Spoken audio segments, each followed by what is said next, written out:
Clang Bobby's silver and she came down upon her head. Do-do-do-do-do. Clang, clang Bobby's silver and she made sure AD was dead. Hi, I'm Abby. I have a lot of records and this is Vinyl Monday Season 4!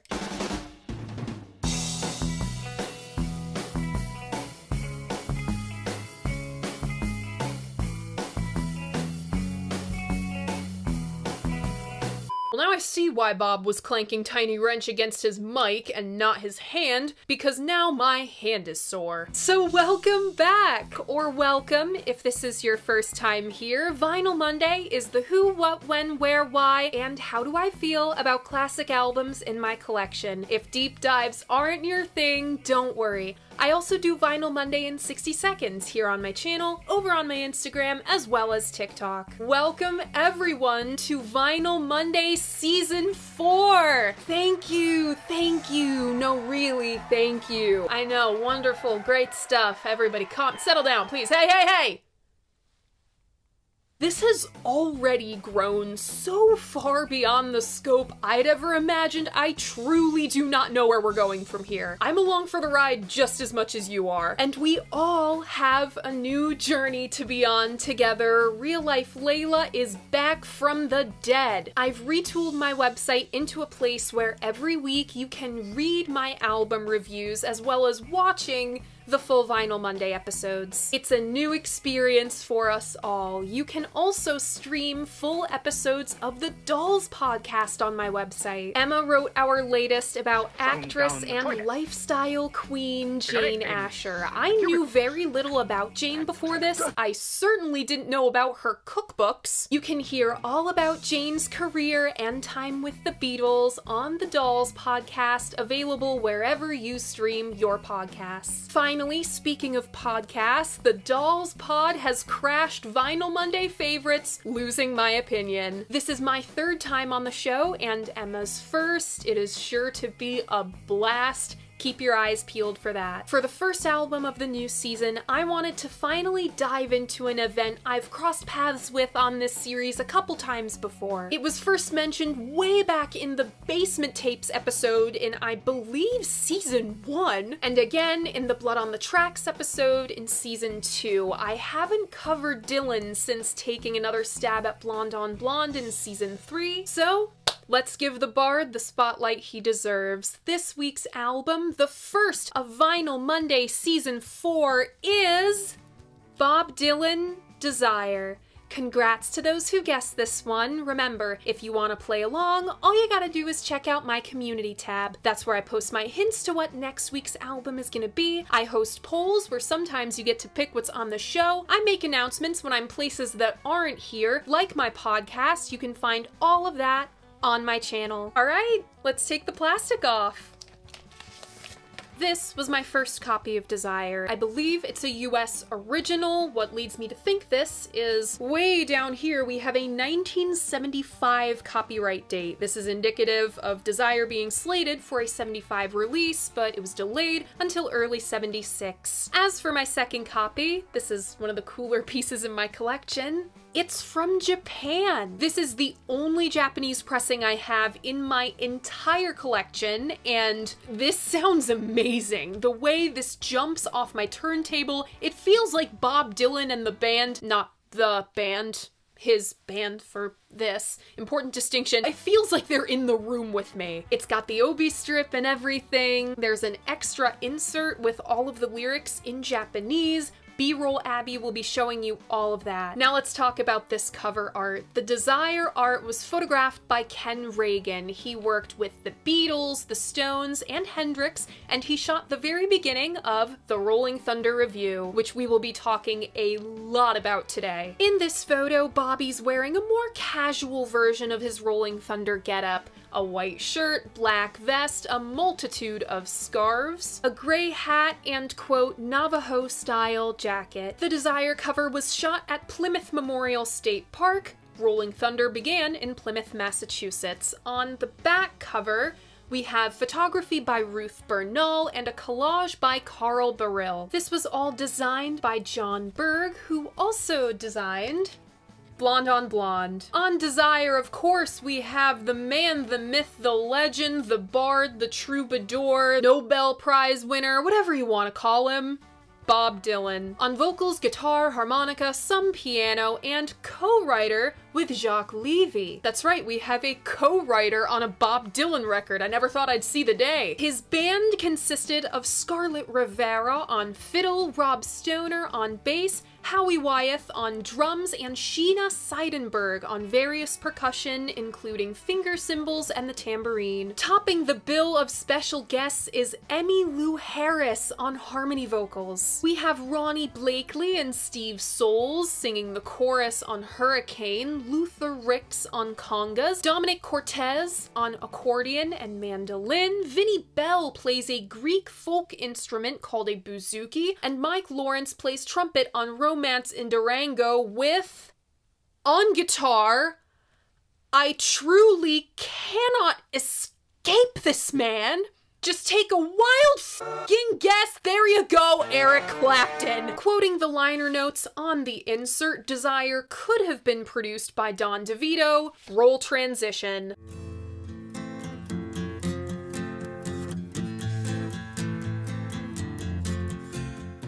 So, this week presents an interesting conundrum, because usually we talk about tours in the release chapter of these episodes, and unless it's a Category 5 horror like the Animals tour, it only takes a few lines, but this week is a different beast. In order to fully cover Desire, we have to cover its younger twin. You simply do not have the Rolling Thunder Revue without Desire, and vice versa. So this is how things are gonna go. I'm gonna go right into the making of Desire, which will lead into the making of the Revue, shouting out the most notable guests and why they were there. Then we'll cover Desire's release, and when all is said and done, we will review the album. In spirit of the album on hand, I'm gonna start things off with a little story. Once upon a time in a not so far away land, Bob Dylan released Blood on the Tracks. It was Bob's big mainstream comeback after a self-imposed exile in Woodstock and a slew of frankly disappointing albums. Since the Beatles were long gone and the Stones were in a major creative slump at the time, it seemed Dylan was the last man of the big three of the 60s standing. Last of the big four if you count the Beach Boys spinning out of control after Smiles' failure. And after that big stadium tour in '74 with the band, Dylan was feeling that pull to rock and roll, his call to adventure. But he was conflicted. We hear it on Blood on the Tracks. Consider Simple Twist of Fate and If You See Her Say Hello versus the scathing Idiot Wind. So by now it had become glaringly apparent that Bob and his wife at the time, Sarah, had fundamentally different life goals. Sarah was not about rock and roll. She never was. Dylan was willing to sacrifice that for her at first, but 10 years down the line, it wasn't working anymore, and they briefly separated. While Sarah moved to Malibu, Bob returned to his first love, New York City. But not before he flees to the south of France. One More Cup of Coffee was inspired by a Romani holy holiday Bob wandered into on his 34th birthday. It references the feast. His voice, it trembles as he calls out for another plate of food. One More Cup of Coffee was the first song written for Desire,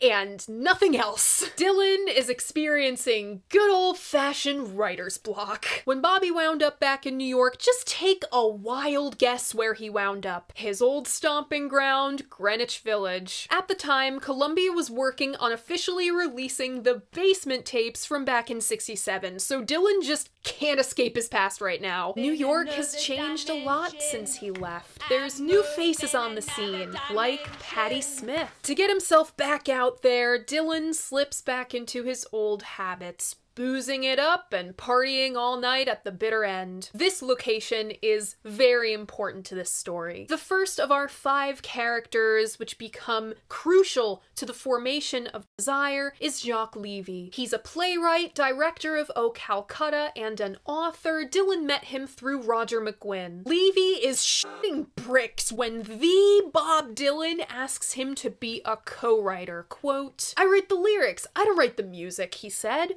Quote, "It never dawned on me that he was going to ask me to write lyrics for him." At a cottage on Long Island, Dylan and Levy write Isis, Oh Sister, Joey, Romance in Durango, and Black Diamond Bay. Our second of 5 is Scarlett Rivera. She met Dylan by chance on the way to rehearsal with another group, and it seems Dylan found her by hitting on her on the street. Quote, "He asked the woman riding in his car to ask me for my phone number, but I told her to tell him that I didn't give out my phone number to somebody stopping me on the street."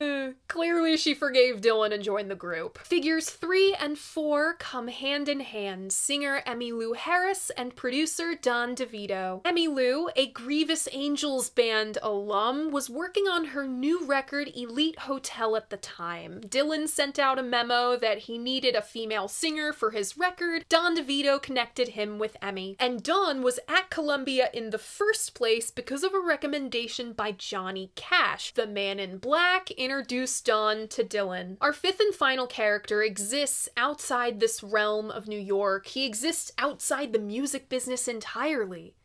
He's a middleweight boxer by the name of Reuben Carter, aka the Hurricane. On June 17th, 1966 at 2:30 a.m., 2 men armed with a shotgun and a pistol enter Lafayette Bar and Grill in Paterson, New Jersey. They shot and killed bartender James Oliver and customer Fred Noyix. This double murder turns into triple murder when a waitress, Hazel Tanis, dies of her injuries about a month later. But Hazel lived long enough to help identify the shooters, with a 4th victim, Willie Marins, blinded in one eye from his injuries. Neither identified Reuben Carter or his friend John Artis. 10 minutes after the shooting, a car with Reuben and John inside is pulled over. The same officers later get the description of the getaway car from Patty Valentine and Alfred Bello. Patty lived above the bar. She didn't see anything besides the men running away and getting into a white car. Alfred Bello is a suspicious guy. He was robbing the Lafayette's cash register when the police arrived. At 3 a.m., after these officers get the description of the white car,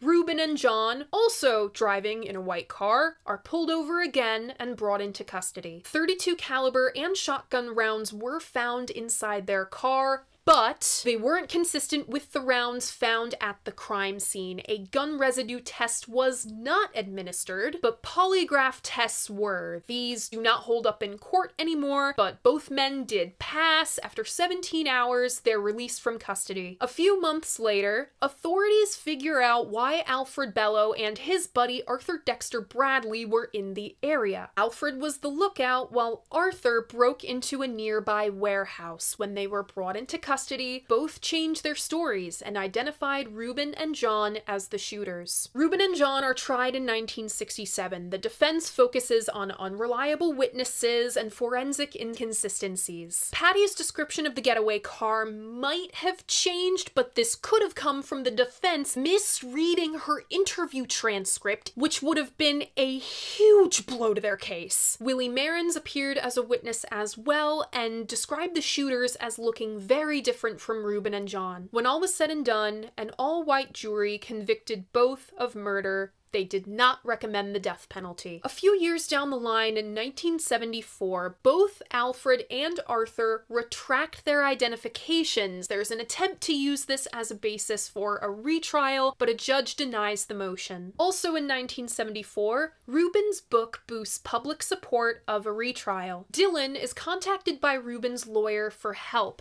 He reads the 16th round, visits Reuben in prison, is convinced of his innocence, and writes Hurricane. Desire was recorded at Columbia in New York. Dylan enters the studio on July 14th, 1975 with a pretty big crew in tow. The only songs that stuck around from this session were Joey and B-side Rita May. For session 2 on July 28th, Dylan wants even more musicians. The only song they can manage is Romance in Durango because this day is nothing short of a grade A shit show. From Bob Spitz's Dylan A Biography biography, quote, "By 7 o'clock that night, Studio B was crawling with the most bizarre collection of musicians ever assembled under one roof. Eric Clapton, Dave Mason and his entire band, an 8-piece English R&B group named Kokomo, whose first album on CBS was going nowhere. Village folky guitarist Eric Franzen, Scarlett Rivera, Emmylou Harris, and her husband producer Brian. Musician Sugar Blue, who played the mouth harp for spare change on the street. Bob's pal Sheena, who danced around playing finger cymbals and Hare Krishna type percussion. New York session men Hugh McCracken and Vinnie Bell, Rob Stoner, and a dozen others who managed to crash the chaotic session.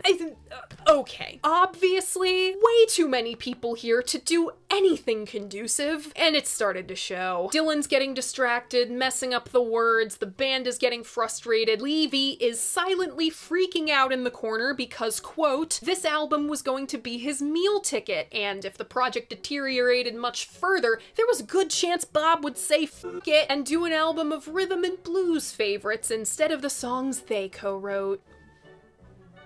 By 11 o'clock, Levy was thoroughly done. He kicks the hangers-on out, asks Kokomo to go back home to Aruba, Jamaica, and Dave Mason and his guys have to fly back to England anyway. This leaves Clapton, Scarlett, Emmylou, Rob, Eric Franzen, quote, a bebop trumpet player named Mike, and Steve Faroon of the Average White Band. The next day, July 29th, is a bust as well. Dylan just can't focus with all these people running around. Bassist Rob Stoner, who joined the party because Dylan liked his playing with his band at the bitter end, suggests cutting back further. The next day, July 30th, Dylan cuts the band down to Scarlett, Emmylou, Rob, Sheena, and drummer Howie Wyeth. The only reason Howie is here is because Kenny Buttrey and Jim Gordon were both busy. All core tracks are finally cut on July 30th and 31st. Bob and Emmylou had never met before recording. Quote, we basically shook hands and started. Somehow, I watched his mouth with one eye and the lyrics with the other. Now, Bob never sang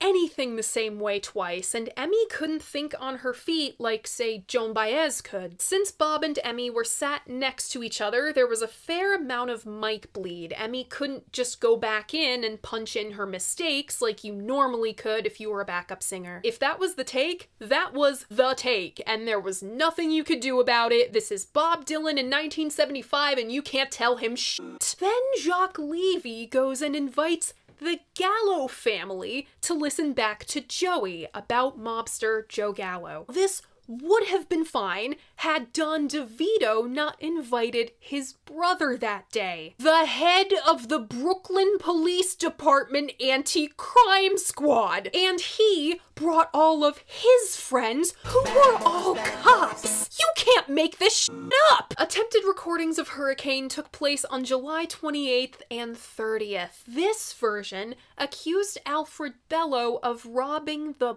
bodies. This will come back to bite Dylan in the ass. During all of this, what will become the Rolling Thunder Revue is swirling in the background. The origins can be traced back to 1965. Levon Helm and Rick Danko say Dylan was talking about a review way back then. What does he mean by a review? A good old-fashioned package tour. Like groups would go on in the 1950s when Dylan was growing up. You'd go to your local dance hall at the weekends and see no less than 5 groups in one night. Another possible origin could be Phil Oakes's Evening with Salvador Allende in May of 1974. He hosted this benefit concert to bring attention to the coup in Chile about 6 months before, in which his friend Victor Yara was killed. Pete Seeger and Arlo Guthrie were on the bill. Dylan agreed to perform when he heard ticket sales were so low the event was in danger of being cancelled. According to Michael Schumacher's biography on Phil, him and Dylan discussed a possible joint tour on this night. It all comes together when one night in 1975, Dylan is boozing it up at the bitter end hours after closing. The cops show up to kick everybody out. Dylan plus Ian Hunter, 19-year-old violinist David Mansfield, and manager Ferris Buafa continue to Rocky's Venus Club. Picture this. It's 6 o'clock in the goddamn morning, and Ferris just wants to go home. But skinny little Dylan, drunk as a skunk,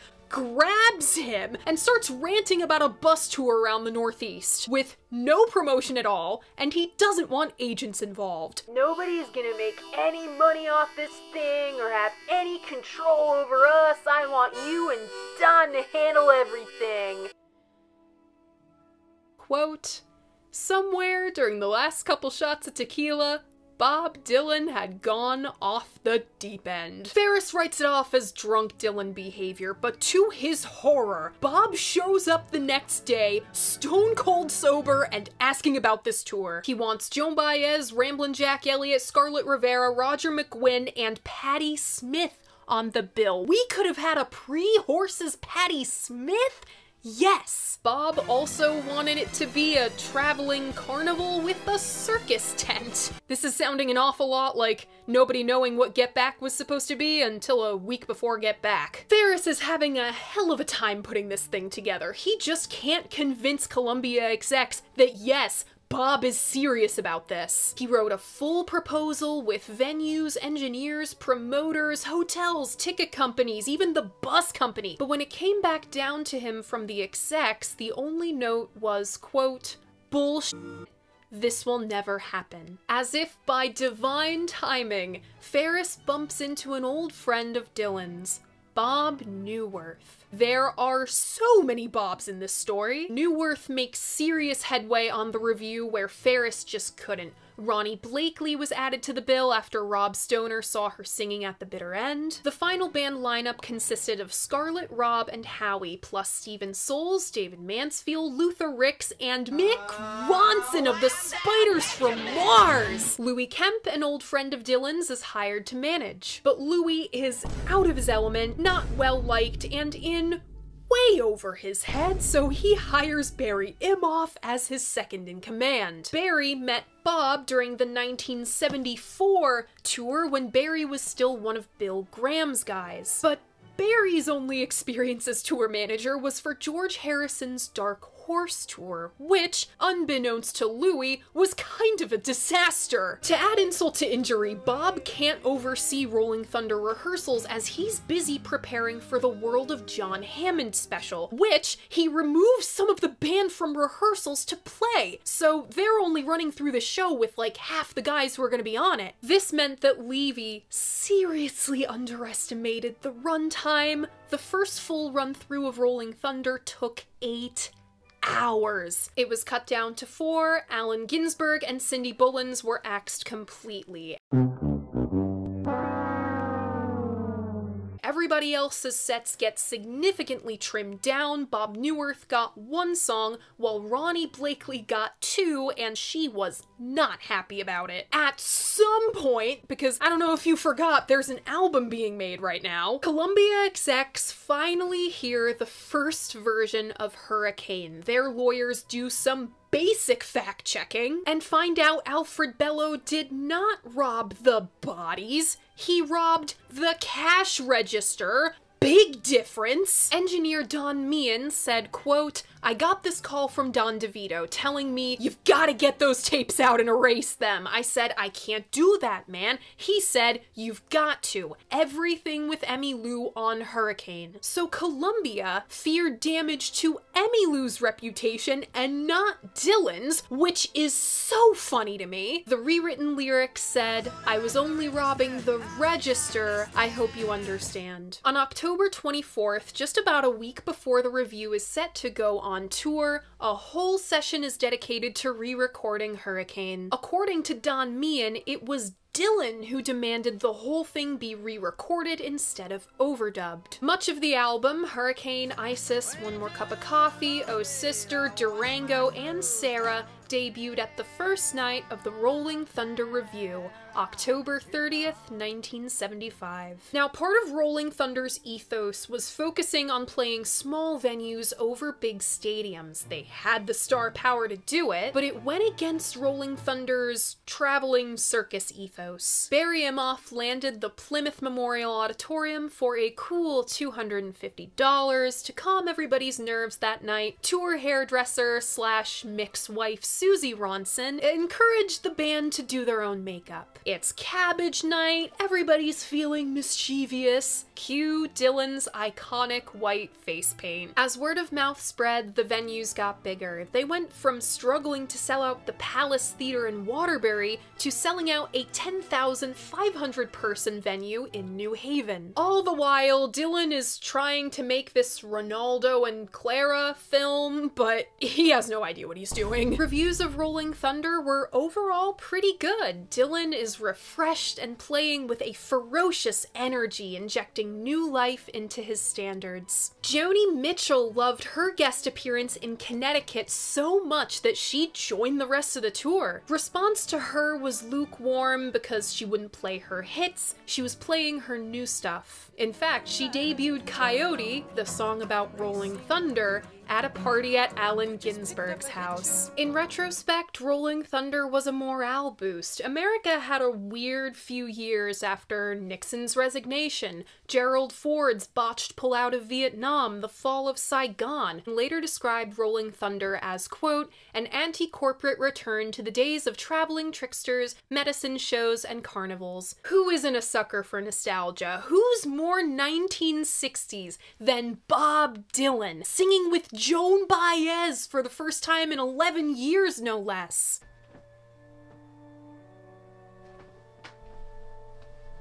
Okay, I know the leaf blower is running. I'm annoyed by it. You're annoyed by it. We can connect with that. I had 5 fucking minutes left of this half of the video, and I'm gonna do it fueled on rage. Pure, unbridled rage, and I'm just gonna power through this. Okay, December 7th, Rolling Thunder is brought to the Clinton Correctional Institute for Women in Clinton, New Jersey, and the first leg of the tour wrapped up in Madison Square Garden on December 8th, where Muhammad Ali appeared on stage to call Rubin. The track listing of Desire goes as follows.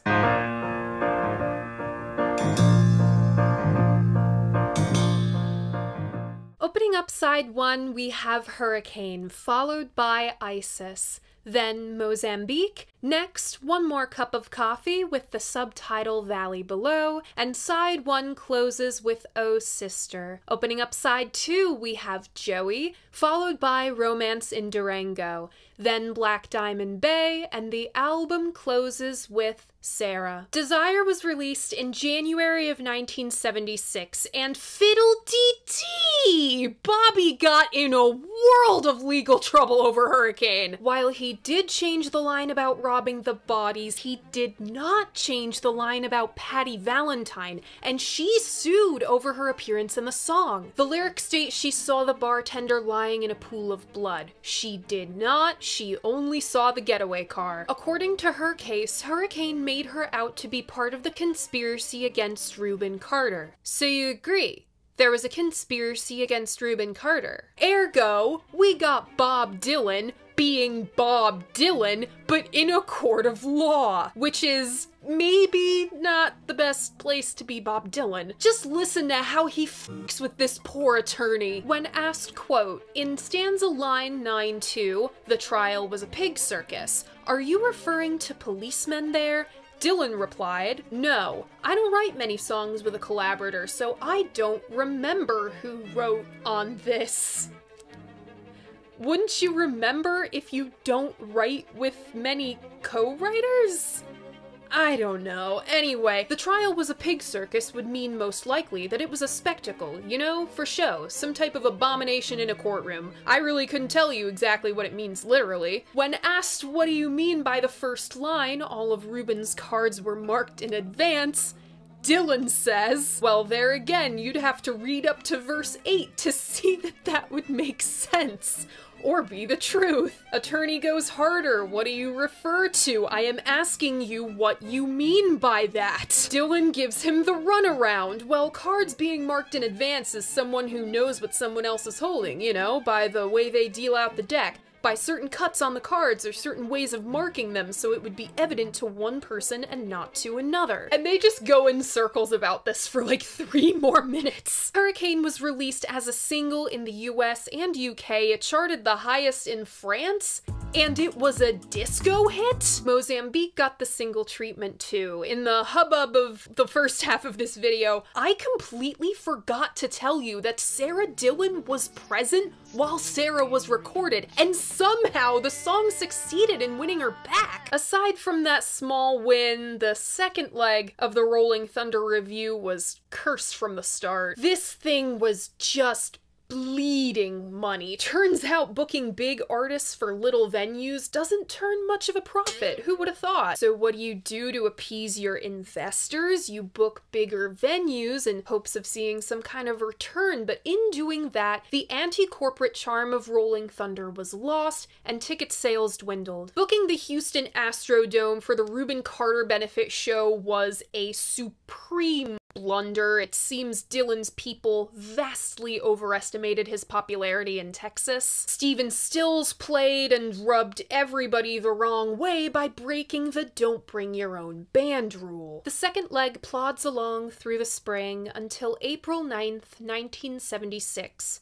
Dylan receives the news that Phil Oakes took his own life. Though Dylan never gave Phil much credit, subjecting him to the same big brother, little brother bullying he did with Donovan, Phil's death took a lot out of him. Rolling Thunder ends not with a bang, but with a whimper in Salt Lake City in May. Save for appearing in The Last Waltz, Salt Lake City would be Dylan's last gig for almost 2 years. In March of 1977, Sarah Dillon files for divorce. It's finalized about 3 months later. And do you remember that film Ronaldo and Clara that Dylan was trying to make on Rolling Thunder? Well, it wasn't released until 1978. Pretty awkward seeing that Sarah is in it and playing Dylan's lover. It's like 4 hours long, it gets abysmal reviews, it's cut down to a 2-hour edit and gets really, really bad reviews again. In 2019, Martin Scorsese repurposed that footage to make his Rolling Thunder film, which got much better reviews. That's all clumsy bullshit.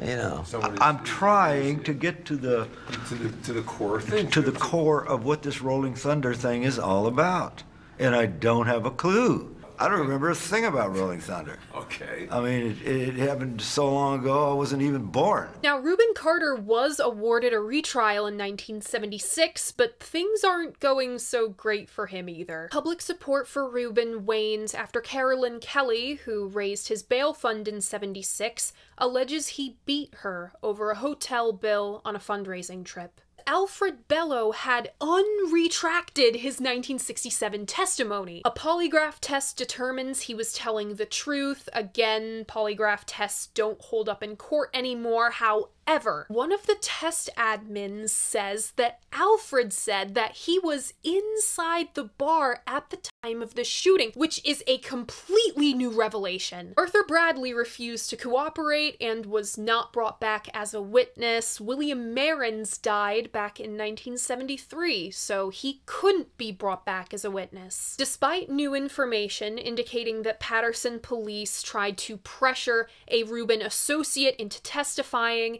after a 9-hour deliberation, this new jury repeats the guilty verdict. Despite how grim things are looking for Reuben, his story isn't over yet, because in 1981, John Artis applied for parole and it was granted. In 1985, Reuben's legal team files a petition for, quote, writ of habeas corpus. They argued the case against Reuben was flawed from the jump. He was not found guilty beyond a reasonable doubt. There was a whole lot of reasonable doubt flying around in both the original trial and the retrial. After reviewing everything, a judge grants the motion. The United States Supreme Court denies to hear the prosecution's case. They give up and drop the charges.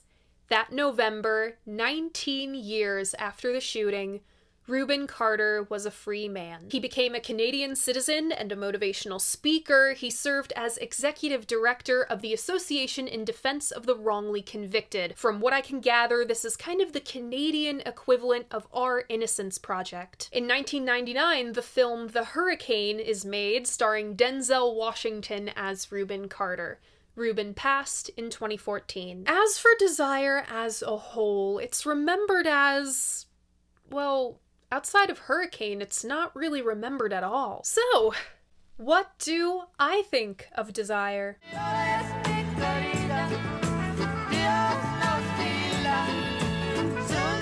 Going in, I rank Desire higher than most Dylan fans. I know I do. My first exposure to Desire was through Scorsese's Rolling Thunder film. I was in the height of my Bob Dylan phase when it came out, so it was easy to get wrapped up in the magic and mystery of it all. Though the days of Rolling Thunder were long gone by the time I first saw Dylan that November, the magic remained. There's an inherent magic in Desire, a certain mysticism that came with the communal atmosphere. This is the most collaborative Dylan record. He hadn't opened up his creative process like this before, and he hasn't done so since. This alone makes Desire a singular, ethereal experience. It's spontaneous to the bone, flubs and all. Note Ronnie accidentally singing "Remember You Saw the Getaway Car" instead of "Remember You Said You Saw the Getaway Car" on Hurricane, and Emmylou mixing up the first "One More Cup of Coffee for the Road"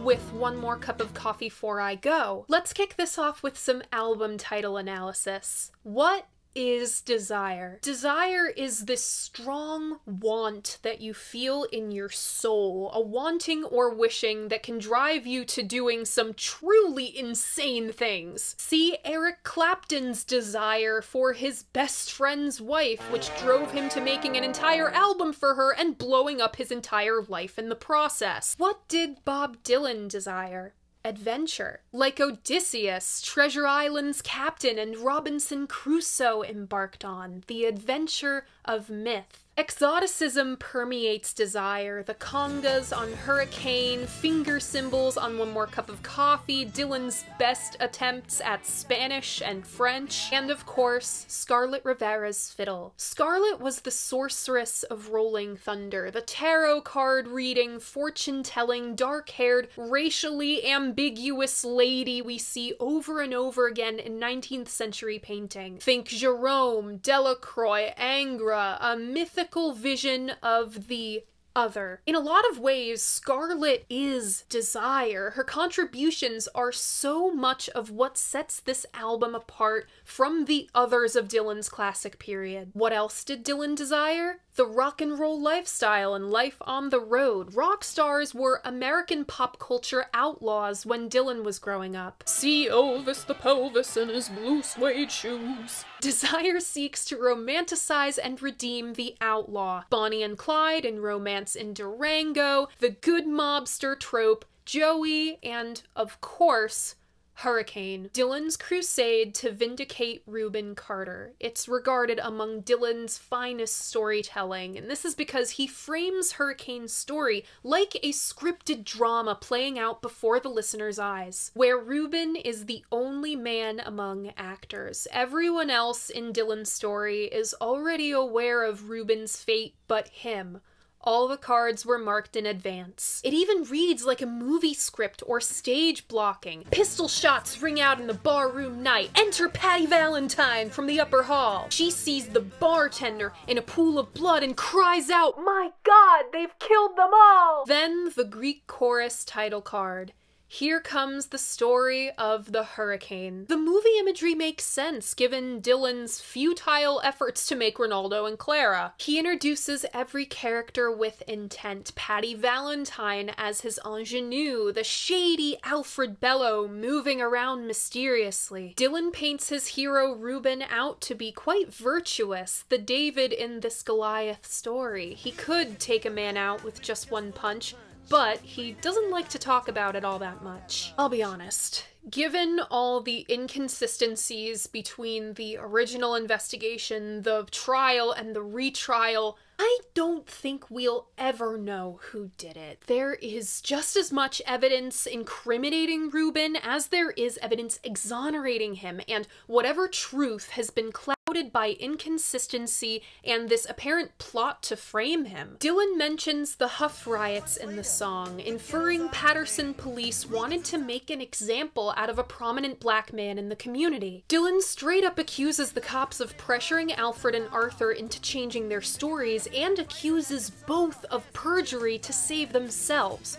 What makes Hurricane such a powerful song isn't the hurricane story specifically. It's the fact that there are Reuben Carters all over America right now spending life in prison for crimes they didn't commit because of either corrupt police departments, botched investigations, or racial profiling. The one thing Dylan was best at in his prime was calling out the system. He does this through storytelling and delivery. Hear how he cries they took him to the jailhouse where they tried to turn a man into a mouse. The band plays with more and more fervor, speeding up the tempo. You get just as feverishly wrapped up in the story as them. So wrapped up, we are just barely spitting out these lines. To the white folks who watched, he was just a revolutionary bum. And to the black folks, he was just a crazy... I'm gonna say the N-word! No, stop! Okay, so... about that line. I understand why it's here. It's to illustrate the black community distancing themselves from Reuben, possibly to protect themselves. But if I were Levy, Don DeVito, or Ferris, I would have advised pretty strongly against this. Dylan recounts the pig circus trial until finally the axe falls. Though they could not produce the gun, the DA said he was the one who did the deed. By the time I heard, though they could not produce the gun, I went, what? You mean to tell me they went through all this trouble and they couldn't even find the weapon? And then he sneers and the all-white jury agreed. The last verse is unnecessary. We don't need to hear how the real criminals are in their coats and ties. Dylan told us this for like 7 whole minutes. It takes the punch out of couldn't help but make me feel ashamed to live in a land where justice is a game. Otherwise, brilliant. Now, how the hell do you follow up that? By changing gears completely and diving headfirst into mythology. A running theme on Desire is truth versus deception. It's perhaps the only thing that links Hurricane to its follow-up, Isis. Don't think I forgot to mention the tarot card on the back cover. I do not miss these things. What does the Empress represent? I can actually show you this card as I own the Rider-Waite deck. At risk of sounding like a scammy TikTok tarot reader, it represents the divine feminine. Fertility, nurturing, motherhood. Think Mother Mary, Greek god of motherhood Hera, or Egyptian god Isis. Dylan's version of Isis is a quintessentially Dylan tale of surrealist anecdotes, pyramids embedded in ice and chopping through a forest to get to an empty tomb. There's resurrection and re-death. It's half Odysseus venturing back to Penelope and half Robert Johnson encountering the devil at the crossroads. The poor boy fantasizing of greatness, turquoise, gold, the world's biggest necklace. He's called to the hero's adventure, challenged by darkness and trickster gods. The band seems to waltz around each other, making an endless circle around storyteller Dylan in the center. There's steady piano chords and sparse bass for Scarlet and manic Dylan to frolic around in. Isis, oh Isis, you mystical child, what drives me to you is what drives me insane.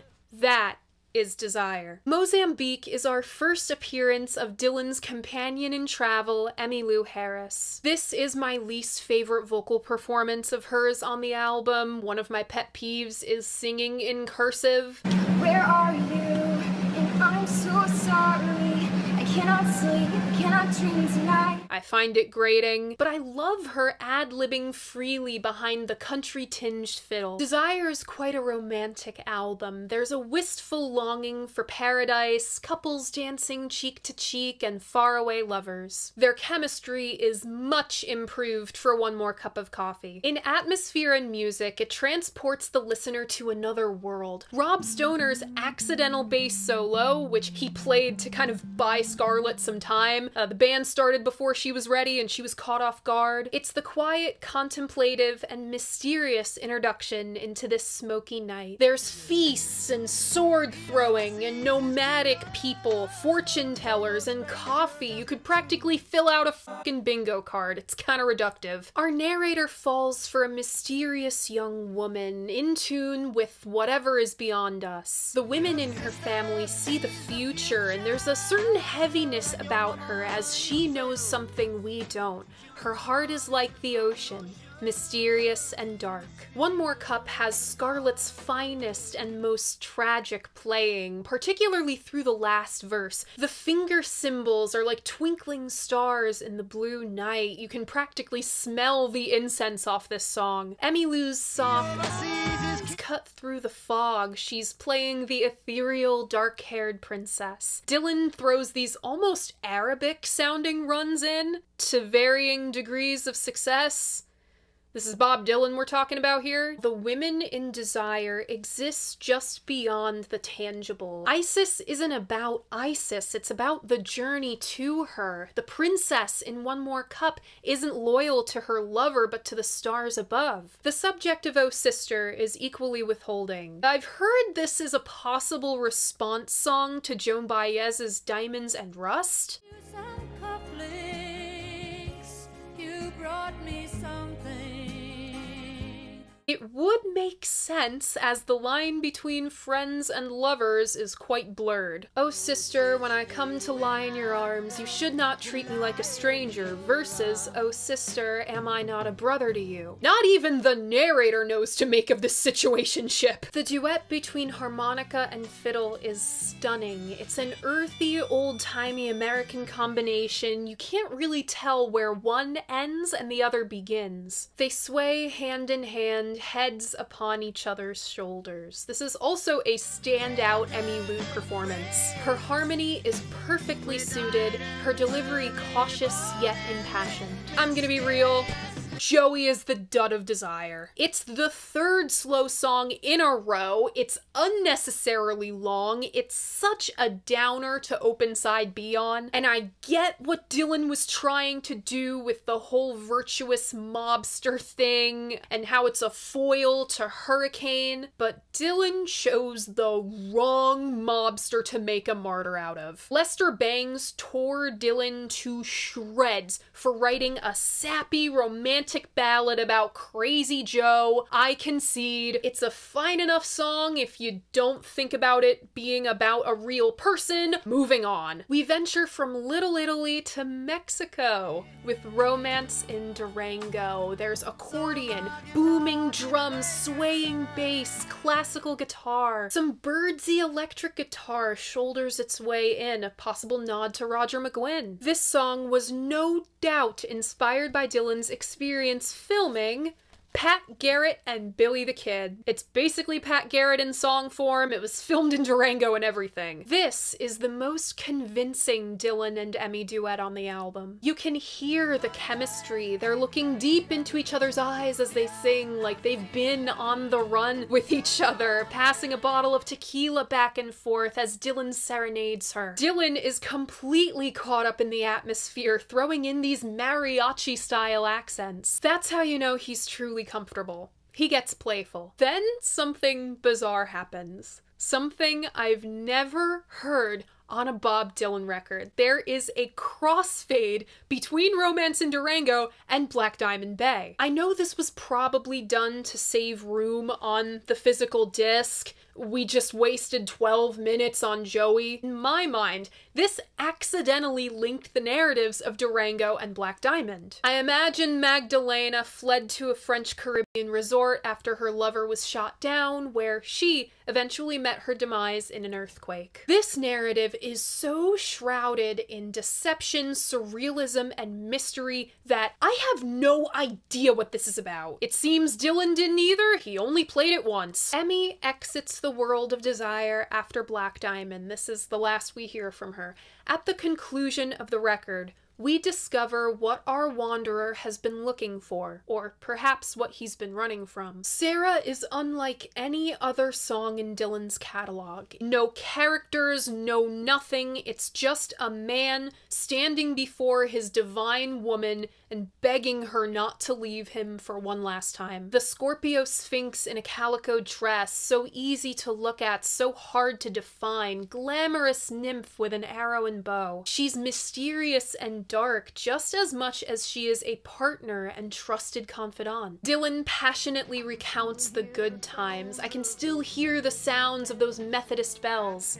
Their wedding. He reminds her of when they went camping, when they went on vacation to Portugal, beach trips they went on with the kids. He tries to woo her again by reminding her of his wedding present to her, staying up for days in the Chelsea Hotel, writing Sad-Eyed Lady of the Lowlands for you. But the whole time, this feels futile. It's in the music, the cymbals like waves battering against the wreckage, the lonesome harmonica solos, the mournful violin. The reverb on Bob's voice sounds like he sings in an empty house that was once so full of love. It's like Dylan knows in his heart that this song is not gonna work, but he's doing it anyway. Desire drives people to madness, and madness is doing the same thing twice and expecting a different result. I have to say I prefer the lyrics in the live versions. They paint Sarah more as Dylan's savior than his little wife. When I say live versions, I'm specifically citing the version on Bootlegs 5. I was too young to know you were doing it right, but you did it with strength that belonged to the gods. Sarah was the only way this odyssey could end. Something built on such a wild dream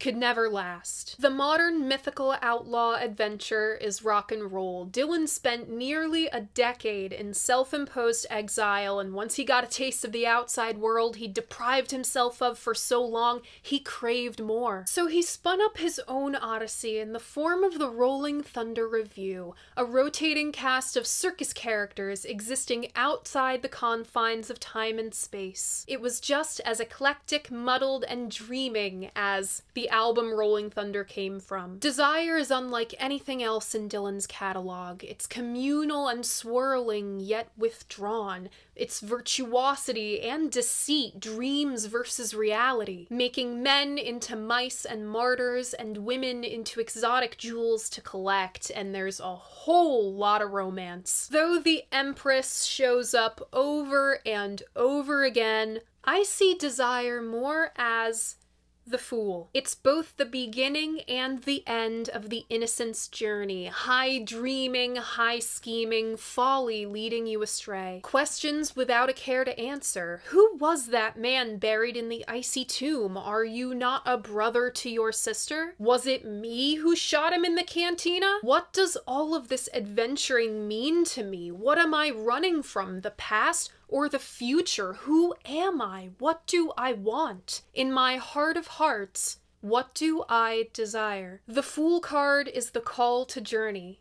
to desire adventure. And desire is a portal into explorers' wildest fantasies. But beware. Exactly what you run from is what you end up chasing. My personal favorites off this one are Hurricane, Isis, One More Cup of Coffee, Oh Sister, Romance in Durango, and Sarah. Remember, if you want to keep up with all of my favorites from all of the Vinyl Mondays, I have a Spotify playlist linked in my description. I update it every week. And that's it! That is the first album of Vinyl Monday Season 4. That is Desire. What do you think of this album? What do you think of Bob Dylan? Leave a comment letting me know. I love hearing what you guys have to say about albums that I love. And remember, despite what some guy on the internet says, Your opinion matters. If you like what I do here, you should like this video and subscribe to my channel. I post new episodes of Vinyl Monday every Monday morning at 11 and a new episode of the Dolls podcast every other Friday. Thank you so much for watching, and I'll see you guys next week. Bye!